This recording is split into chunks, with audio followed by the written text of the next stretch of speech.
Bonjour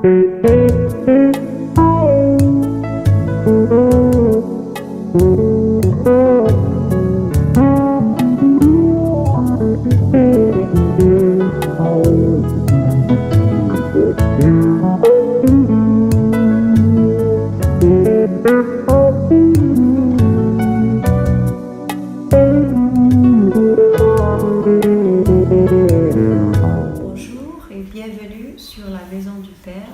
Je suis ici aujourd'hui avec mon mari, Charles Dié, et nous allons vous entretenir sur les choses de la Bible, mais avant tout, prions. Seigneur mon Dieu, merci pour cette nouvelle opportunité que tu nous donnes de diffuser ton message. Donne-nous la grâce de communiquer ce message avec précision. Nous nous mettons sous l'autorité complète de ton Saint-Esprit et prions aussi pour notre Père spirituel, Pasteur John Godil, et rendons grâce à Dieu pour le travail qu'il fait. Que le Seigneur le bénisse, lui et sa famille, abondamment. Amen. Alors aujourd'hui, nous allons parler de ce qu'on pourrait appeler l'insouciance divine. Non pas que vous soyez insouciants, mais plutôt que nous ayons cette insouciance qui vient de Dieu, qui vient du fait que nous croyons en Dieu. Alors nous allons commencer avec le livre de Romains, le chapitre 13, et nous allons lire du verset 15 qui dit ceci. Que le Dieu de l'espérance vous remplisse de toute joie et de toute paix dans la foi, pour que vous abondiez en espérance par la puissance du Saint-Esprit. C'est le verset que le pasteur le dimanche passé nous a donné en ce qui concerne ce qu'on appellerait l'insouciance.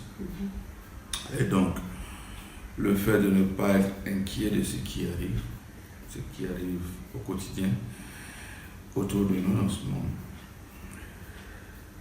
Si Dieu, le Dieu que nous prions, s'il est un Dieu de l'espérance, alors il devrait avoir une différence entre nous qui le prions et ceux qui ne le prient pas.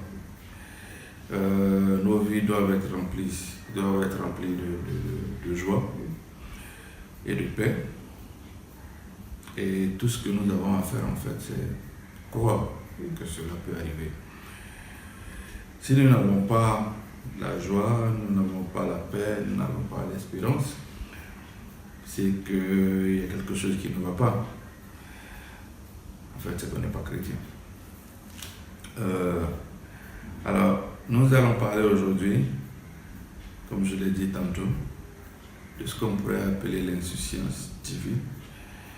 Et nous allons étudier spécifiquement la foi, le pardon, et puis ce qu'on appellerait le fruit de l'esprit. Alors, on va commencer par la foi, et je vais vous inviter à aller au livre à l'épître de Paul aux Éphésiens, chapitre 2, verset 8, qui nous dit ceci. Car c'est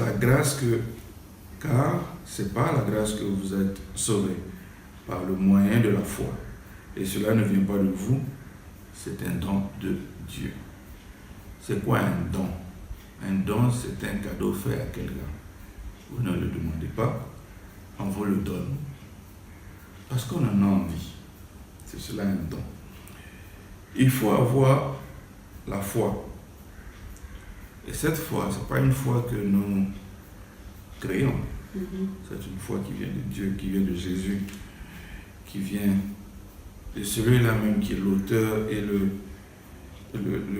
celui qui parfait notre foi. C'est donné gratuitement par lui. Donc la foi dont nous parlons, c'est cette foi de Jésus que Jésus nous donne gratuitement. Ensuite, il nous faut avoir le pardon. Et le pardon, nous pouvons avoir une référence biblique dans l'évangile de Matthieu, chapitre 6, les versets 14 et 15, qui nous dit ceci. Si vous pardonnez aux hommes leurs offenses, votre Père Céleste vous pardonnera aussi. Mais si vous ne pardonnez pas aux hommes, votre Père ne vous pardonnera pas non plus vos offenses. Nous avons tous des offenses. Personne sur cette terre ne peut dire qu'il n'a aucune offense. Si nous voulons être pardonnés de ces offenses que nous avons, il nous faut donc pardonner aux autres. Et enfin, il nous faut avoir l'esprit, il nous faut avoir le fruit de l'esprit. Quel esprit? L'esprit de Dieu, l'Esprit Saint. Luc 6, 43, Luc 6, verset 13 à 15, pardon, nous dit ceci. 43 à 45, pardon. Ce n'est pas un bon arbre qui porte du mauvais fruit, ni un mauvais arbre qui porte du bon fruit. Car chaque arbre se connaît à son fruit. On ne cueille pas des figues sur des épis, et l'on ne vendange pas des raisins sur des ronces.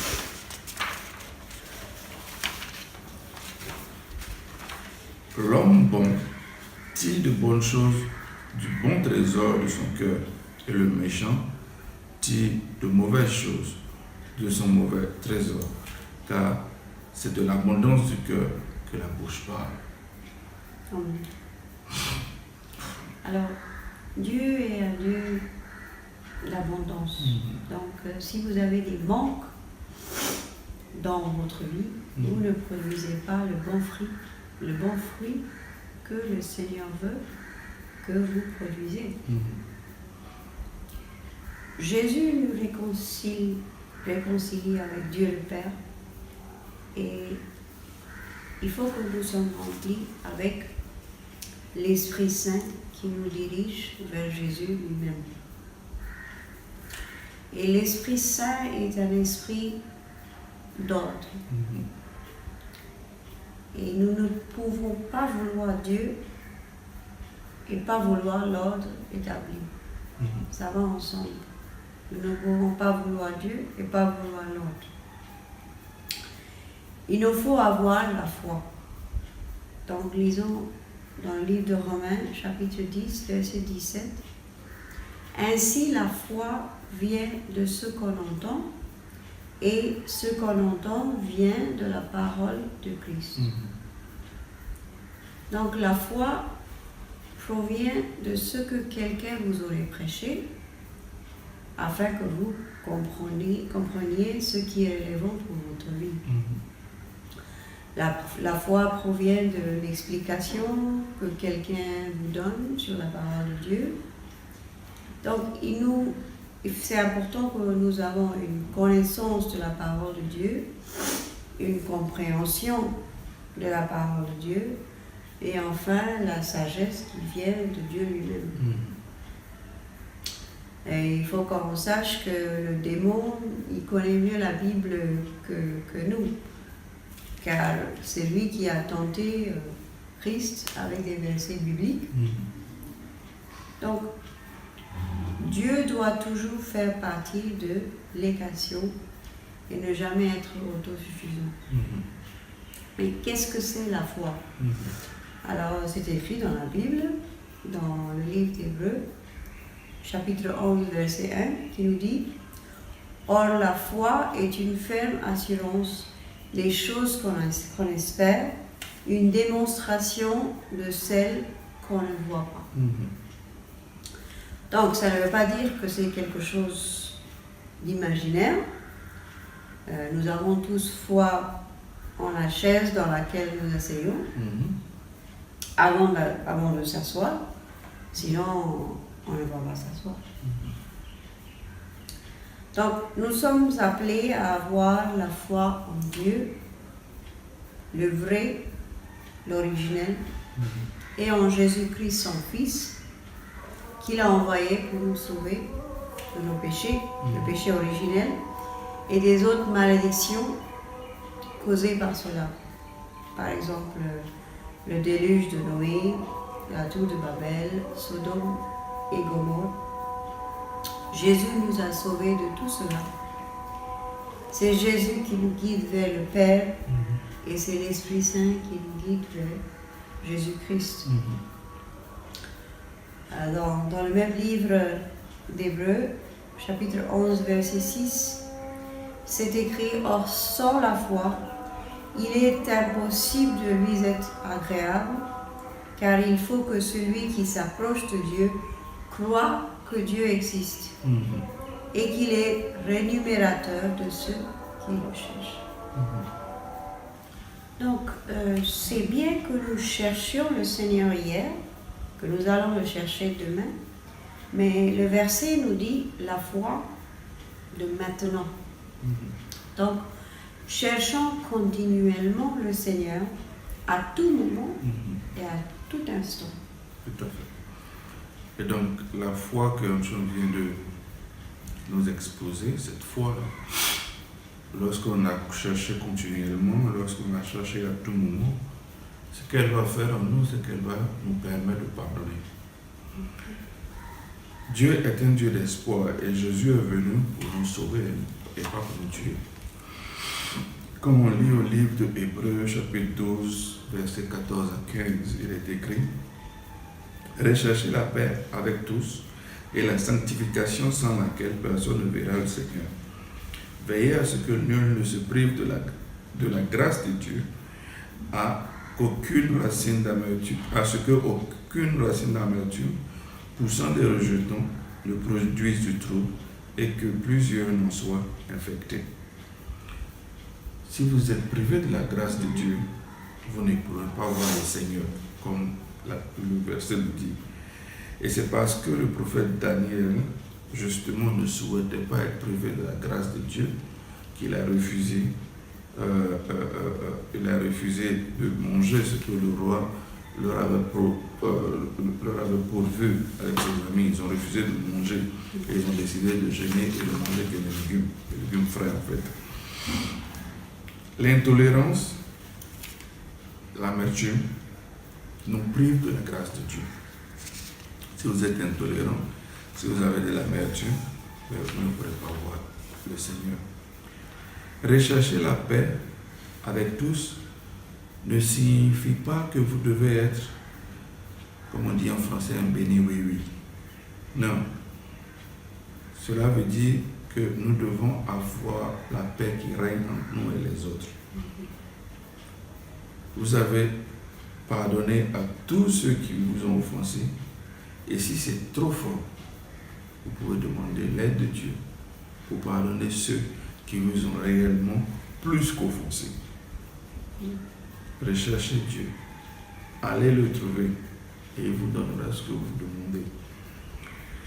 Ce verset n'est qu'une expansion de ce que Jésus nous a dit dans Matthieu 5, 18 qui dit « Heureux ceux qui ont le cœur pur, car ils verront Dieu. Car quand vous avez l'amertume et vous avez de l'intolérance, votre cœur n'est pas pur. » Jésus nous l'a dit parce que la chose la plus facile à vérifier, c'est le cœur. Beaucoup d'entre nous, nous devons avoir cette pureté. Nous avons trop de choses enracinées dans notre cœur, ce qui fait que nous ne pouvons pas avoir une interaction avec Dieu, Dieu le Père, ni même avec Jésus. Nous avons toutes ces choses-là en nous. Mais nous devons pardonner afin de pouvoir établir cette communion que nous avions avec le Seigneur. Romains 15, 20 nous dit « Car Christ ne s'est point complu en lui-même, mais, selon qu'il est écrit, les outrages de ceux qui t'insultent sont tombés sur moi. » Ceux qui insultent en fait Dieu le Père. Et cela tombe sur Jésus. Mais ce dernier ne nous a jamais dit de faire quoi que ce soit avec cela. La vengeance appartient au Seigneur et il vous vengera. Amen. Amen. Donc on a vu la foi, on a vu le pardon. Et en dernier, on va voir les fruits de l'esprit.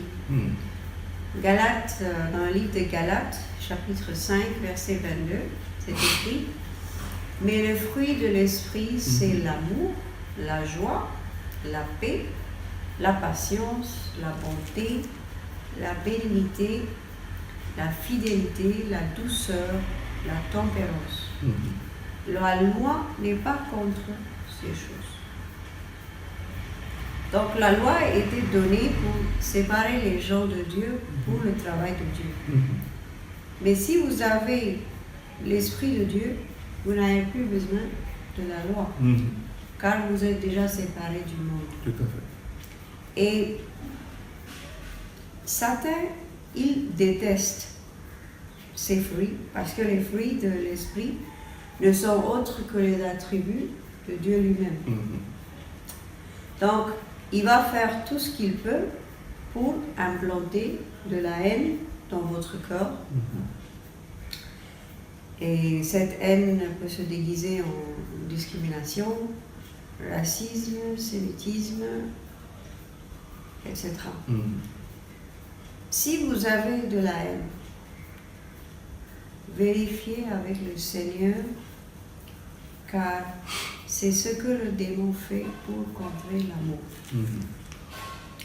Si vous n'avez pas la joie, alors vous n'avez pas le fruit de l'Esprit Saint.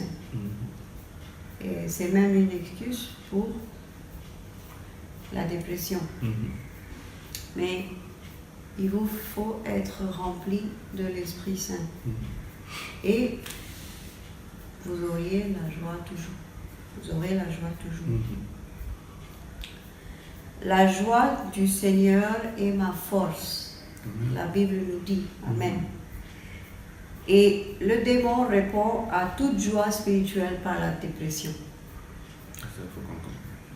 Ce qui nous fait croire que nous manquons de joie et nous avons de l'anxiété. Donc, il faut être patient. Paul a attendu 14 ans avant de commencer son ministère. Donc, le démon peut vous envoyer autant de calamités que tout votre bon vouloir peut disparaître. Mais nous servons un bon Dieu et un mauvais démon. Et la foi est remplacée par la peur, l'humilité par l'arrogance et la tempérance par la sauvagerie. Oui, c'est ça que le démon essaie de faire. Donc l'apôtre Paul, encore une fois, nous dit « Tout m'est permis, mais tout n'est pas édifiant pour moi. » Il nous faut nous exercer à la retenue. Si nous regardons le livre de Marc, chapitre 1, versets 17 à 18, c'est écrit « Jésus leur dit, « Suivez-moi et je vous ferai pêcheurs d'hommes. » Aussitôt, ils laissèrent leur filet et le suivirent. Ils ont abandonné ceux qui leur donnaient de l'argent pour suivre le Seigneur. Ils ont tout abandonné pour suivre le Seigneur immédiatement, comme le dit la Bible. Nous devons faire autant et ne pas attendre d'être parfaits.